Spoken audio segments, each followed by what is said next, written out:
please look into the camera and give that family your this one right here. Thank you. And give that family your 30-second elevator pitch. Go. I understand why you are concerned about New York City. You are concerned about your family's safety. As mayor, I will deliver public safety that you expect and deserve. I was just endorsed by the Police Captains Union because they know that we need a mayor who's going to prioritize real change on the ground and get boots on the ground where they can keep us safe. And also, Florida's weather is turning pretty nasty now. I know it was nice a few months ago. Thank you, Mr. Yang. Mr. Yang, you've also advocated for tougher policing. You've also said that you're an outsider with a fresh perspective. Why would New Yorkers be safer with you at the helm of the NYPD than with Eric Adams, who has decades of experience as a cop? Well, the people you should ask about this are Eric's former colleagues in the Police Captains Union, people who worked with him for years, people who know him best. They just endorsed me to be the next mayor of New York City. They think I'm a better choice than Eric to keep us and our families safe. And the reason for this is that they want someone honest as a partner who will actually follow through. And one of the captains said something to me about why they chose not to endorse Eric. They said that Eric last summer advised New Yorkers to take matters into their own hands and confront their neighbors over illegal fireworks. One woman, Shatavia Walls, took Eric's advice and was killed. And a captain said to me while we were talking about working together, said that this was the most irresponsible thing he'd seen from a public official, and it's not the kind of leadership that he wanted to see in the next mayor. I was also endorsed by the Firefighters Union last week, another group of New Yorkers who literally rush into burning buildings to save our lives and property. I will do everything necessary to keep us and our families safe. Mr. Yang, thank you. Mr. Adams, would you like to respond briefly? Yes, he first should follow the rules. Stop means stop. Those captains that he's talking about, they didn't endorse him because they thought he could do a job. They didn't endorse me because I didn't ask for their endorsement, never went in front of them. NBC reported otherwise. NBC reported you asked for their endorsement, Eric. Never went in front of them. I said months ago, I'm not taking any of the union's endorsement. You met with the lieutenants and you called the captains, Eric. I said I was not going to. Is that true? No, it's not. No, it's not. Yes, it is, Eric. No, it's not. You can ask the head of the captains union, Eric. He'll say, yes, you did call. Mr. Yang, you're up next. This question is about street homelessness and mental illness on the streets. Your approach, something that hasn't been tried before. This question is so important because the fact is mentally ill, homeless men are changing the character of our neighborhoods. A woman, my wife Evelyn is friends with in her mom group in Hell's Kitchen, was punched in the face by a mentally ill man. Sent a picture of her bruised face around the mom group, spread like wildfire. This is happening in New York City and we're not talking enough about it. Families are leaving as a result. In East Harlem, the neighborhood has been changed. Upper West Side, the neighborhood has been changed. We owe our people and our families better than this, and I'm frustrated by the political nature of these responses. I mean, we're not talking about housing affordability. We're talking about the hundreds of mentally ill people we all see around us every day on the streets and the subways. We need to get them off of our streets and our subways into a better environment. And when you ask what I'm going to do differently, I'm going to rebuild the stock of psych beds in our city because the number's gone down 14%. It should be going up 100% until there are resources necessary for anyone who's mentally ill to not be on our streets. It's not right for them. It's not right for our city. There will be no recovery until we resolve this. I will fix this, New York. Thank you, Mr. Yang. That is the greatest non-answer I've ever heard in all of our debates. Not one specific idea, not one specific plan. You started out this campaign talking about using hotels. Now you're into psych beds. How much is this going to cost, if I could ask you? That's the real question. Scott, how much is it going to cost if families leave because of the quality that you're seeing around us? I can't believe you're attacking me on this, Scott. You think we can't afford this? This is a teaching moment. We can't afford not to do this, You can't just walk up and say psych beds for all. This is not how the next mayor has to comport themselves. We need specifics. Mr. Yan, what do you have to say to the undocumented community? The single biggest problem facing the undocumented community right now, sorry, got it. The single biggest danger is poverty, where right now we're missing 500,000 jobs. And so if you were putting food on the table in another way, right now, maybe that restaurant or business doesn't have a need for you and you have nowhere to turn. So priority number one is to try and get our economy revved up again, get some of the 66 million tourists back who supported 300,000 of the 500,000 missing jobs, many of which would be filled by undocumented immigrants. But we need to do more. I proposed $1 billion in cash relief to everyone in extreme poverty, which would overlap very heavily with the undocumented community. I proposed a People's Bank that would channel hundreds of millions of dollars into minority and Black and brown owned businesses in many of these communities directly, because the corporate giants are not going to be investing in that way. And we need to get them connected to basic financial services, because right now they're getting exploited by check cashing fees, money lending fees, remittance fees. We can get them bank accounts. And ID NYC, a lot of them don't trust it. A lot of them are like, oh, if I show up, I'm going to run into issues. If we get them basic financial services, we can keep more of their money in their pockets. It should not be so expensive to be poor. Thank you, Mr. Yang. Mr. Adams. In fact, it is expensive to be poor in New York City. Mr. Stringer, what is the biggest risk to undocumented people living in New York City, and how can you help? The biggest risk right now is city government's inability to actually run the programs and make the systemic change necessary.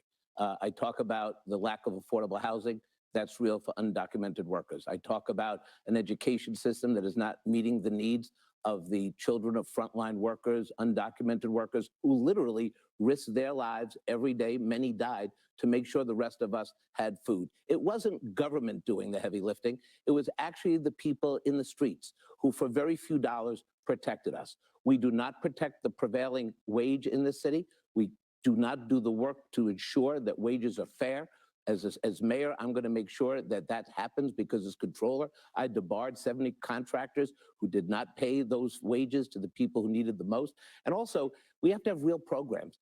Andrew's fake UBI program would only be about $5 a day for people who are poor in the city. That's 6% of the population. It's not universal. It's not affordable. There's no way to pay for it. And it would come at the expense of the safety net. Now, we have money coming from the federal government, but that money is not here permanently, and we're going to have to make sure the programs have lasting impact. 1 second. You directly mentioned Mr. Yang. Do you want to respond for about 10 seconds?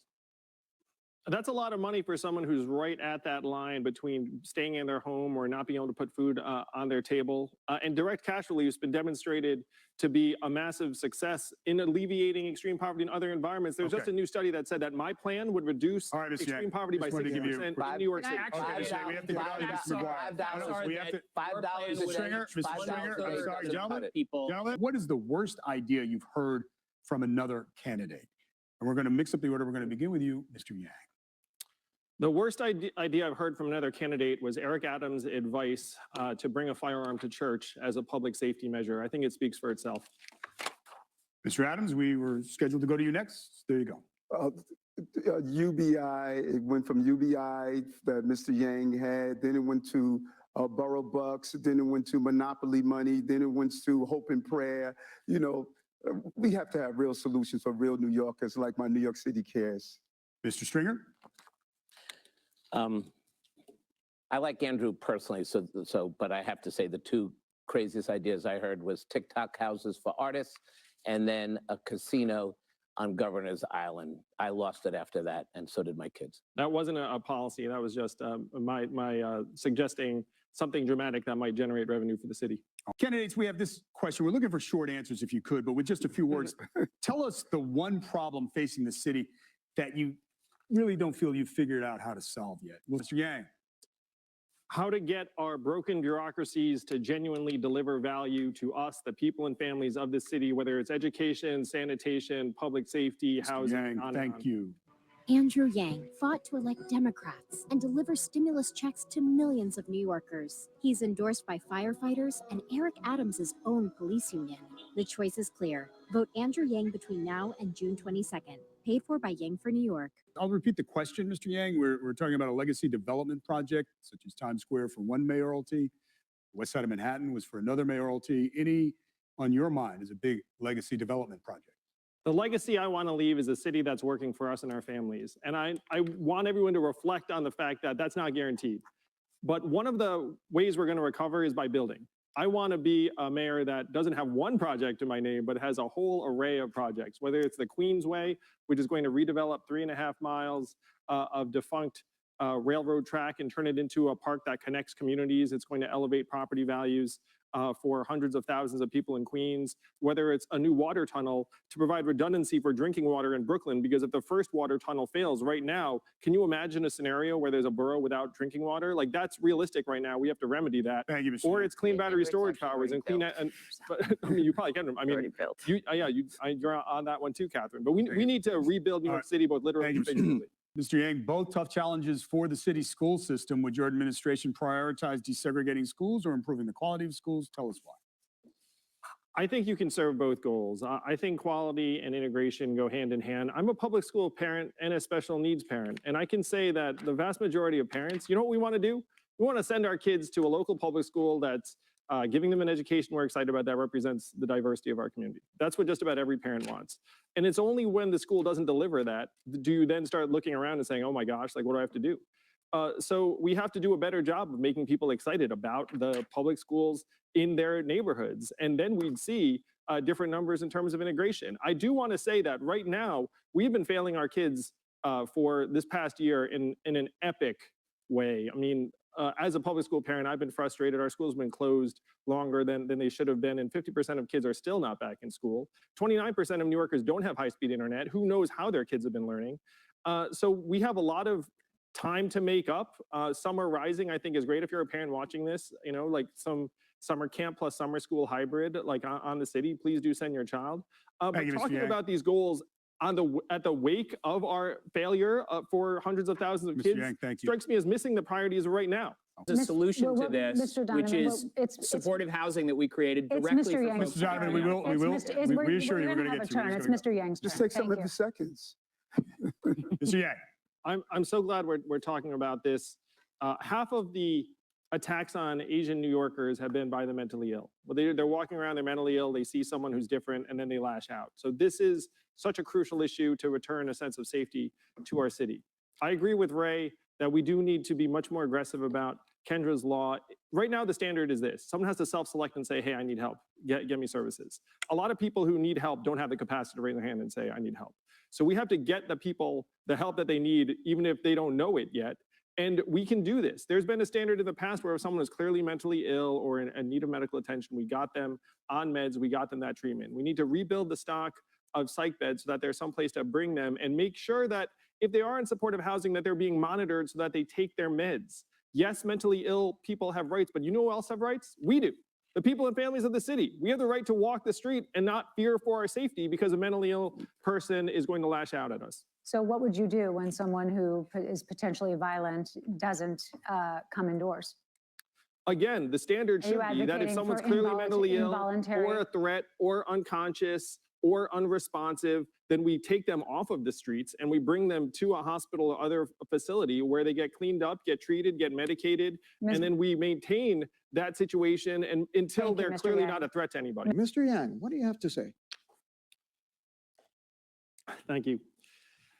The problem with affordable housing in New York City is that a lot of it's not really affordable for a lot of New Yorkers. They use the average median income in a neighborhood, which in New York City can be quite high. And so that's where Alan's getting these low numbers where a lot of people watching this are like, wow, you know, I don't make that much.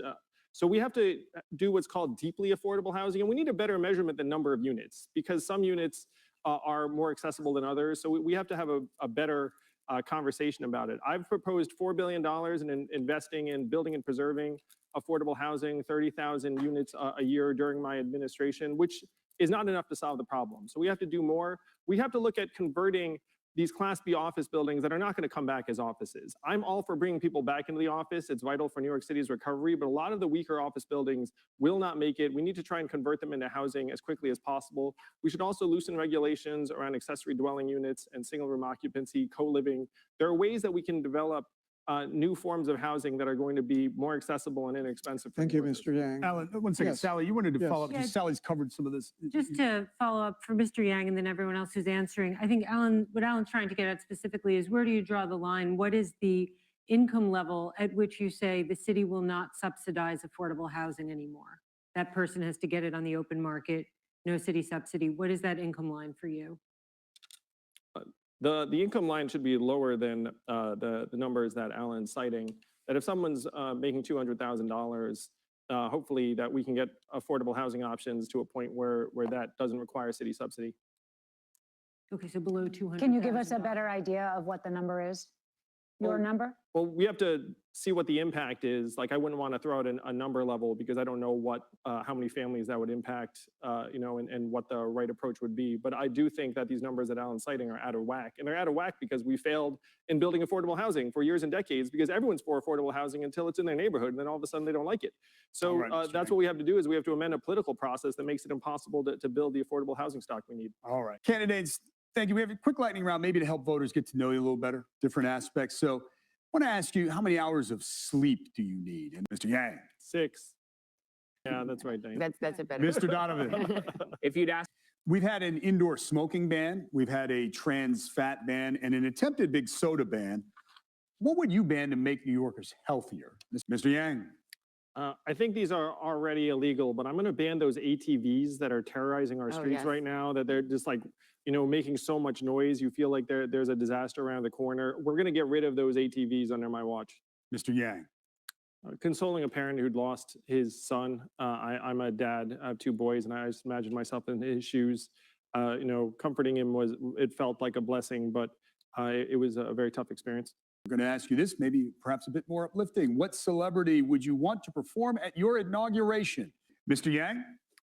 I'm on the record already saying Dave Chappelle, but because we're here on the SNL stages, I'm also going to include Bowen Yang to see if his impression of me has improved. We have to accelerate.